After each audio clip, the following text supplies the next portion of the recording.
Good afternoon, welcome back to Curiosity Forge. Jason Sullivan, welcome to being uncomfortable.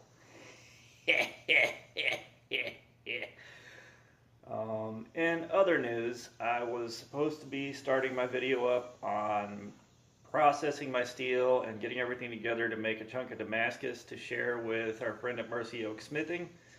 That's been put off for a few hours. I'm hoping I have enough energy left to start that video tonight. Today's project is going to be working on my hammer eye drift. What I've got is this chunk of 01 tool steel, and it is a monstrous slab for what it is. It's 1.5 inches wide, 5/8 thick, 18 inches long. After conferring with the Lord of Hammer Eye Drifts himself, Mr. Tingling, I have found out that this is indeed enough to make 2 drifts. So what's going to happen is I'm going to form my drift out of this bar. Whatever's left afterwards is going to get packaged up and shipped to S&S Smithing so that he can make his drift out of the other half, because he has a 250 sub video coming up and he needs some steel to make a drift from, and I got this for free, and after as much good has come my way, it would be a complete and utter lack of integrity move to not share that with somebody else. So we're going to get started on this. I'm just going to cut it in half so I've got a 9-inch bar to work with, because when I draw this down to the taper that's going to feed into the hammer eye punch hole, it's going to get a lot longer, and it's perfectly big enough to smash the business end down wide enough and in a rough oval shape to drift a hammer eye out to accept a handle. I mean, it's not going to be complicated. It's going to be some hard work drawing this out though. So I'm going to try to keep this a short video and focus on highlights, because y'all don't want to spend 40 minutes to an hour sitting here watching me hammer this thing out. It will get boring fast. So let me pause this, get everything set up, and we will rock and or roll. Alright, so I got the Atlas fired up, and I'm going to do what I do, and I'm going to run as many heats as I can with the 4-pounder before my arm starts getting too tired. I start sessions off with this thing so that I can build up my arm strength, and when I get to where I can swing the 4-pounder comfortably up for a long time, you know, I may move up to a 6-pounder and just do a few heats with that and build things up some more. Slow progression, but that's what got me to where I can swing a 3-pounder all day long without having to worry about it again. It's good practice to begin. If you buy some heavier hammers, just do a few heats with them, build your arm up slowly. Don't kill yourself trying to do an entire project with them. So I'm going to pause this, and I'll come back whenever we have the first heat going. Oh yeah, and I did cut the bar in half. So S&S has got his half, I've got mine. Let's see what happens. Okay, we're about ready to come out for the first heat.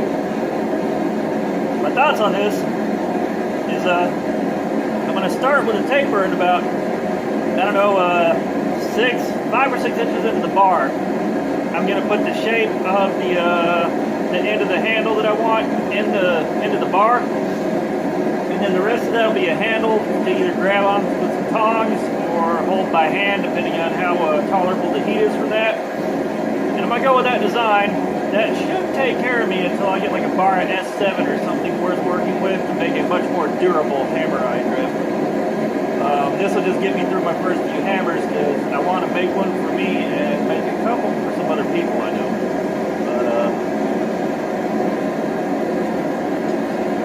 I'm also going to use these crazy bastards, because they will lock on tight and hold the bar while I hammer it. These were gifted to me by my brother out of the stash we got when we bought a man named Greg's shop out. So I'm definitely grateful for these, and I'm pretty sure they'll hold hammerheads reasonably well. I think. If they don't, I'm going to heat them up into shape to do that job.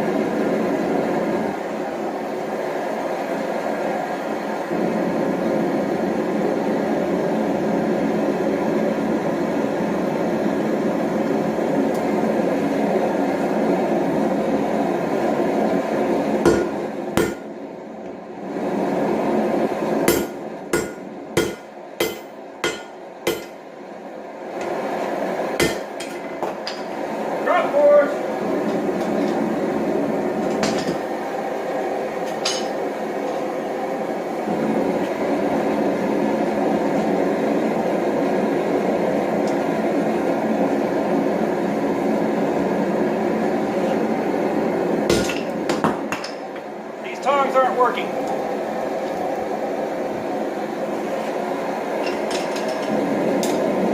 We're getting retired.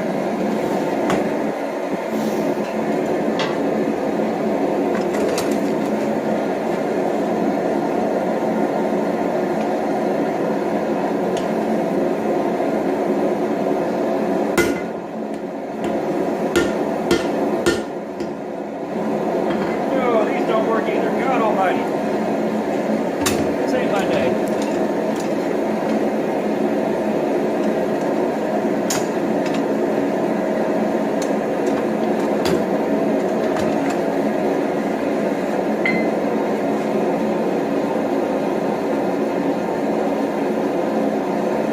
I'm going to make a tab on the end of this these will latch onto.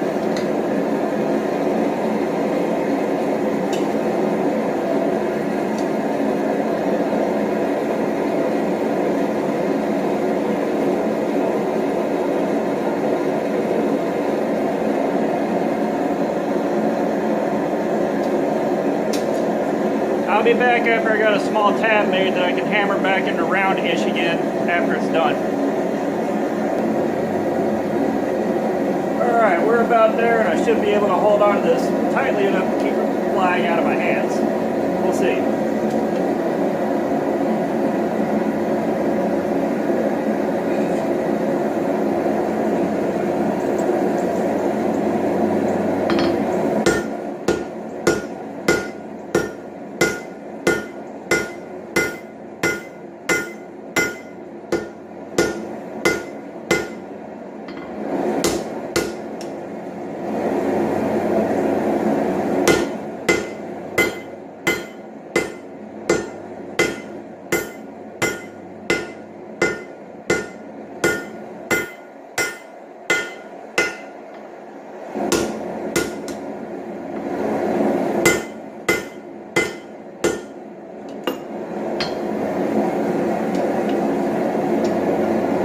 Blame myself.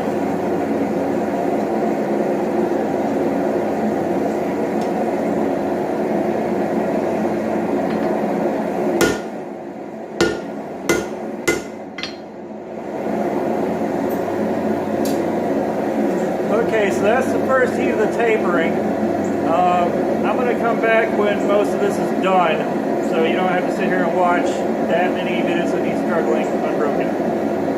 Back in a bit.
taper long enough and get the end of it thin enough to fit that profile right there, give or take. I may go for a little bit more oval, but I will come back when I am finishing things off. I am already exhausted. I haven't been down to this shop in far too long. Thanks, school, and other responsibilities. Alright, see you in a bit. Okay, what we've got here is this mess, which I'm trying to bring you around to see a little bit more effectively. Down here I made a very small taper and brought it up and thicker and wider up till about here. Now the plan is going to be for me to go on the grinder, clean up the rest on the slack belt because none of my tongs are cooperating with a piece that thick. I have got to make more, and I'm going to be bringing some tong material to Quad State to try to make something, and that'll be a good time. But I'm going to clean this up on the grinder and do a quench and a temper, and I'm just going to quench the tip and maybe do a separate quench on the tail end where it's going to be going through the hammer, and then temper that out. And I think I'm going to leave that wide tab on there and see what it does. If it starts breaking off, I'll just zip it off with the angle grinder and leave the tail end of that and just weld a stick onto it. I'm planning on welding a stick onto this one just because it'll make it a lot easier to control. We'll see what happens, but I'll be back in a little while.